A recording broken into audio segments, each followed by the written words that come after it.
महाराज परीक्षित जी ने सुखदेव जी का स्वागत किया, चरणों का पूजन किया। सुखदेव जी महाराज व्यास आसन पर विराजमान हुए। परीक्षित जी ने निवेदन किया कि आप मुझे भागवत कथा सुनाइए, पर कुछ प्रश्न मेरे मन में है, उन प्रश्नों का उत्तर भी देते रहिए। पहला प्रश्न, सृष्टि पर मानव जाति का विस्तार कैसे हुआ? ये जो मानव है इन्हें किसने बनाया, ये कहां पे प्रकट हुए? सुखदेव जी कहते राजन, भगवान श्री हरि के दिव्य नाभि कमल से ब्रह्मा जी प्रकट हुए। ब्रह्मा जी के पुत्र हुए महाराज मनु, मनु की पत्नी महारानी शत्रुपा जी। मनु शत्रुपा के घर दो बेटे हुए, प्रियव्रत और उत्तानपाद। तीन बेटियां हुई, आकुति, प्रसूति, देवहूति। दूसरा जो इनका पुत्र है उत्तानपाद, उत्तानपाद के दो विवाह हुए, सुनीति और सुरुचि के साथ। बड़ी रानी का नाम है सुनीति, छोटी रानी का नाम है सुरुचि। सुनीति के गर्भ से भक्तराज ध्रुव का जन्म हुआ, जिन्होंने 5 वर्ष की आयु में 6 महीने का तप करके भगवान नारायण को धरती पर बुला लिया। 3 बेटियां, नाम है आकुति, प्रसूति, देवहूति। आकुति का विवाह रुचि प्रजापति के साथ हुआ, जिनके घर यज्ञ नारायण भगवान प्रकट हुए। दूसरी बेटी देवहूति का विवाह कर्दम मुनि के साथ हुआ। कर्दम मुनि और देवहूति मैया के गर्भ से 9 कन्याओं का जन्म हुआ। उन 9 कन्याओं का विवाह ब्रह्मा जी के 9 मानस पुत्रों से किया गया और यहीं से मानव जाति का विस्तार हुआ। 9 कन्याओं के बाद कर्दम मुनि के घर भगवान कपिल रूप में पधारे, जिन्होंने अपनी मां देवहूति को बिंदुसार तीर्थ में जाकर के सांख्य योग की कथा सुनाई। तीसरी बेटी जिनका नाम है प्रसूति, प्रसूति का विवाह दक्ष प्रजापति के साथ हुआ, जिनके घर जगत जननी भगवती सती का प्राकट्य हुआ। सती का विवाह भगवान भोलेनाथ जी के साथ हुआ। परीक्षित जी ने कहा, मैंने तो सुना है एक बार महादेव जी ने सती का त्याग कर दिया था। ऐसा कौन सा अपराध सती मैया ने किया कि महादेव जी ने सती मैया का त्याग कर दिया? सुखदेव जी कहते, त्रेता युग में भगवान शिव राम कथा सुनने के लिए कुंभज ऋषि के आश्रम में गए, महामुनि अगस्त्य के आश्रम में गए। संग सती जग जननी भवानी, साथ में सती मैया भी गई। जब भगवान शिव और सती कथा पंडाल में पहुंचे तो महामुनि अगस्त्य जी अपने आसन से खड़े होकर के भगवान शिव का पूजन करने लगे। सती ने ये देखा, सती मैया विचार करने लगी, अभी तक ऐसा तो खूब देखा है कि कथा सुनने वाले सुनाने वाले का पूजन करते हैं। पहली बार ऐसा देखा कि सुनने वाला कोई आया तो सुनाने वाला व्यासपीठ से उतर के पूजन करने आ गया। इसका मतलब है या तो ये व्यास जी को ज्यादा कथा का ज्ञान नहीं है, या ज्ञानी भी है तो मेरे पति से ज्यादा नहीं है। अब जो मेरे पति के जितना भी ज्ञानी नहीं है वो मुझे क्या कथा सुनाएगा? संदेह हो गया। मन में संदेह करने के बाद अगर पंडाल में बैठे हो तो कथा आपके मन में नहीं बैठेगी। अगर संदेह हो जाए तो 4 घंटे नहीं 40 घंटे बैठे रहो, कथा के 40 मिनट भी आप में जाकर के नहीं बैठेंगे। महामुनि ने कथा का बखान किया, सुनी महेश परम सुख मानी। वक्ता कौन है? अगस्त्य मुनि। श्रोता कई सारे हैं पर सुनने वाला कौन है? बस भगवान महेश। कहते सुनत रघुपति गुण गाथा, भगवान की कथा कहते सुनते कुछ दिन वहीं रहे और महामुनि अगस्त्य जी को भगवान की भक्ति प्रदान करके महादेव जी सती को साथ लिए अपने कैलाश पर्वत की ओर चले। देखा उन दिनों दंडक वन में भगवान राम लीला कर रहे थे। दंडकारण्य में राम जी जानकी मैया को ढूंढ रहे थे, खग मृगों से पूछ रहे थे। जैसे ही महादेव जी ने राम जी का दर्शन किया, हृदय गदगद हो गया, नयन पुलकित हो गए, नयन सजल हो गए। मन ही मन मुस्कुराते हुए महादेव जी ने राम जी को प्रणाम कर दिया। सती ने जब महादेव जी को खूब ज्यादा प्रसन्न देखा तो सती ने कारण पूछा कि आप जो इतना मुस्कुरा रहे हो, इतना खुश हो रहे हो, क्या बात है? महादेव जी ने कहा कि नहीं कोई बात नहीं है। सती ने जिद करी, बताइए क्या कारण है, आप मुस्कुरा रहे हो, बड़े खुश लग रहे हो। महादेव जी ने कहा, देवी जिन राम जी की कथा सुनने हम कुंभज ऋषि के घर गए थे, वो राम जी लीला कर रहे हैं, उन्हें देख करके मुस्कुरा रहा है। सती मैया ने देखा, विचार किया, कथा में तो कहा था हरि व्यापक सर्वत्र समाना, भगवान सब जगह है। जब भगवान सब जगह है और ये भगवान है तो ये जानकी को क्यों ढूंढ रहे हैं? तो पता होगा कि मेरी जानकी कहाँ है। मैं नहीं मानती कि ये भगवान है। भगवान शिव ने खूब समझाया, ये वही राम है जिनका मैं ध्यान करता हूँ, ये वही राम है बड़े बड़े ऋषि मुनि जिनका जप करते हैं। सती ने कहा मैं नहीं मानती। भगवान शिव ने कहा, जो तुमरे मन अति संदेह हो तो किन जा ही परीक्षा ले। अगर विश्वास नहीं हो रहा है तो जाकर के परीक्षा ले लो। सुखदेव जी कहते, राजन सती मैया राम जी की परीक्षा लेने के लिए गई सीता का रूप धारण करके। जिस रास्ते से राम जी आ रहे थे उसी रास्ते में आगे आगे दौड़ने लगी। लखनलाल ने देखा तो देख करके कहा कि भैया सामने नकली भाभी है। नकली भाभी क्यों कहा? उन्होंने तो सीता का रूप धारण किया हुआ था। महापुरुष कहते हैं किसी के जैसा चित्र धारण करना बड़ी बात नहीं है, किसी के गुण हमारे भीतर लाना ये बहुत बड़ी बात है। सती ने सीता मैया का रूप तो धारण कर लिया पर भूल गई कि सीता मैया रघुनाथ जी के पद चिन्हों पर हमेशा पीछे पीछे चलती थी। लखनलाल ने कहा कि मेरी भाभी माँ तो मेरे रघुनाथ जी के पद चिन्हों पर चलती थी, कभी एक कदम आगे नहीं रखा और ये आगे आगे भाग रही, इसका मतलब ये मेरी भाभी नहीं हो सकती। राम जी ने कहा मैं जाकर के देखता हूँ। पास में गए, हाथ जोड़ करके प्रणाम किया। जोर पान प्रभु की ने प्रणामो। कहा, हे देवी अयोध्या नरेश चक्रवर्ती सम्राट महाराज दशरथ का ज्येष्ठ पुत्र राम आपको प्रणाम करता है।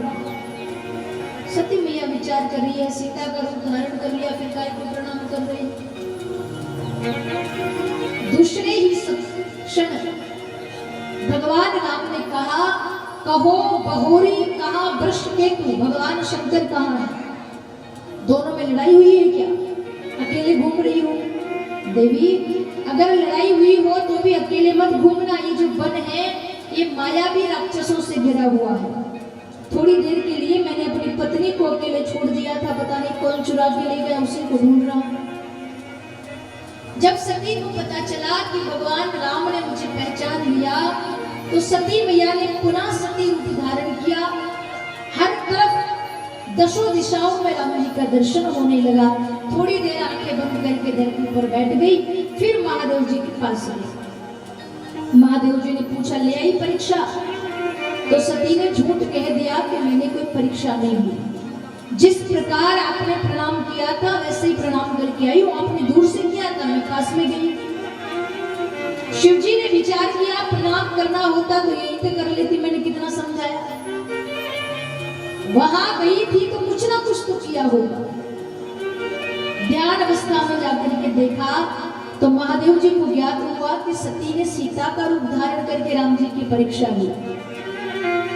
सीता तो मेरी माँ है, मेरी पत्नी ने मेरी माँ का रूप धारण किया है, अब इस शरीर को मैं पत्नी रूप में स्वीकार नहीं कर सकता, त्याग कर दिया। बड़ी प्यारी बातें करते करते कैलाश पर्वत पर पहुंचे। जाकर के महादेव जी तो समाधि में बैठ गए। 87,000 वर्ष तक बैठे रहे। इसी बीच ब्रह्मा जी ने शुभ समय जान करके दक्ष प्रजापति को प्रजापतियों का नायक बना दिया। प्रजापति दक्ष ने यज्ञ का आयोजन रखा, सबको बुलाया, महादेव जी को नहीं बुलाया। सारे देवता आकाश मार्ग से जा रहे थे। सती मैया ने पूछा आप सब कहाँ जा रहे हैं? तो देवताओं ने कहा तुम्हारे पिताजी ने यज्ञ किया हुआ है, सबको बुलाया है, आपको नहीं बुलाया। तो सती मैया ने विचार किया अगर कह दूं कि नहीं बुलाया तो मेरे ही पिता का अपमान होगा, कह दूं कि बुलाया है पतिदेव जाने नहीं दे रहे तो पति का अपमान होगा। तो सती मैया ने कहा बोले मेरे पिताजी ने एक नहीं 2, 4, 10 पत्रिकाएं भेजी होगी। मेरे पतिदेव की जटाओं से मोटी गंगा मैया बहती है, पत्रिकाएं आई होगी तो गंगा मैया अपने जल की धारा में बहा ले गई, हमें मिल नहीं पाई। अब चलो हम आते हैं। सती मैया ने जाकर के महादेव जी से निवेदन किया महादेव मेरे पिताजी यज्ञ कर रहे हैं, सब जा रहे हैं, हम चले? महादेव जी ने कहा चले तो सही पर निमंत्रण कहाँ है? सती मैया ने कहा प्रभु अपनों के यहाँ तो बिन बुलाए भी चले जाना चाहिए। तो भगवान ने कहा कि बिन बुलाए चले तो जाना चाहिए, पर अगर हमारे जाने से सामने वाला दुखी होता हो तो वहां नहीं जाना चाहिए। मैं जाऊंगा तो तुम्हारे पिताजी दुखी होंगे। जब महादेव जी ने मना कर दिया और सती मैया का खूब मन था तो महादेव ने नंदी को साथ भेज करके सती को आदेश किया कि आप चले जाइए। सती मैया पिताजी के घर गई। किसी ने ज्यादा सम्मान नहीं किया, बस एक माँ थी जो दौड़ करके अपनी बेटी को गले से लगा लिया। सती मैया ने देखा कि सारे देवता आए हैं, जो नहीं आए हैं उनके आसन लगे हैं, ना तो महादेव जी को बुलाए और ना महादेव जी का कोई आसन है। महाराज दक्ष से पूछा कि मेरे पति को क्यों नहीं बुलाया? तो दक्ष ने कई प्रकार के अशब्द कहकर भगवान शिव का अपमान किया। सती मैया ये सहन नहीं कर पाई, अपने चरण के अंगूठे से योग अग्नि प्रकट करके महाराज दक्ष के यज्ञ कुंड में ही अपने शरीर का परित्याग कर वीरभद्र कृत को महादेव ने उत्पन्न किया। सारे देवताओं को यथाउचित दंड मिला। दक्ष का सर काट करके यज्ञ कुंड में डाल दिया। यज्ञ विध्वंस हो गया। भगवान महादेव आए, सती के जले हुए शरीर को उठाया, आकाश मार्ग से भ्रमण करने लगे। खूब समय बीत गया। तब साधु संतों ने भगवान नारायण से निवेदन किया। भगवान नारायण ने अपना सुदर्शन चक्र छोड़ा। सुदर्शन चक्र ने सती मैया के शरीर के 51 टुकड़े किए। जहां जहां सती मैया का अंग गिरा वहां वहां शक्तिपीठ की स्थापना हुई। देवी का कंठ कश्मीर में जाकर के गिरा। उस शक्तिपीठ के 2 नाम हैं, अमरकंटक शक्तिपीठ, काश्मीरी शक्तिपीठ। इसलिए हम शक्तिपीठों को 52 शक्तिपीठ के नाम से जानते हैं। भगवान शिव ने दक्ष को बकरे का सर देकर के जीवन दान दिया। कैलाश पर्वत पर पधारे। सुखदेव जी दर्शन कराते हैं। सती मरत हरिशन बर मांगा, जन्म जन्म शिव पद अनुराग। मरते समय सती ने भगवान नारायण से निवेदन किया हर जन्म में मुझे भगवान शिव के चरणों में ही अनुराग हो, यही पति रूप में मिले। उसी के फलस्वरूप सती मैया का अगला जन्म पार्वती जी के रूप में महाराज हेमवंत के यहाँ पर हुआ।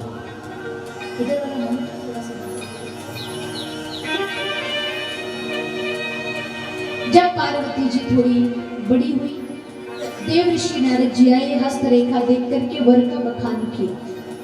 पहले तो महाराज हिमवंत ने कहा ऐसा कोई अनुष्ठान करिए कि ये वर बदल जाए, दूसरा आ जाए। नारद जी ने कहा महाराज जो वर मेरे पिताजी ने तुम्हारी बिटिया के लिलार में लिखा है उसे कोई नहीं बदल सकता, मिलेगा तो वही। जे वर के दोष बखाने सब शिव ही पही में अनुमाने। ये दोष भले बखाने जा रहे हैं पर मेरे हिसाब से ये भगवान शिव के गुण हैं। अगर आपकी बिटिया महादेव जी की तपस्या करे तो महादेव जी से इनका विवाह हो जाएगा। पार्वती जी ने गुरु के वचनों का स्मरण करके, गुरु के वचन धारण करके महादेव जी की तपस्या करी। इधर महादेव ध्यान में बैठे हैं। सारे देवता तारकासुर से परेशान होकर के भगवान को जगाना चाहते हैं। कामदेव को बुलाया। कामदेव अपना काम बाण जब चलाता है तो महादेव जी का तीसरा नेत्र खुला, काम को जला करके राख कर दिया। फिर सारे देवताओं ने निवेदन किया कि हम अपने नेत्रों से आपका विवाह देखना चाहते हैं।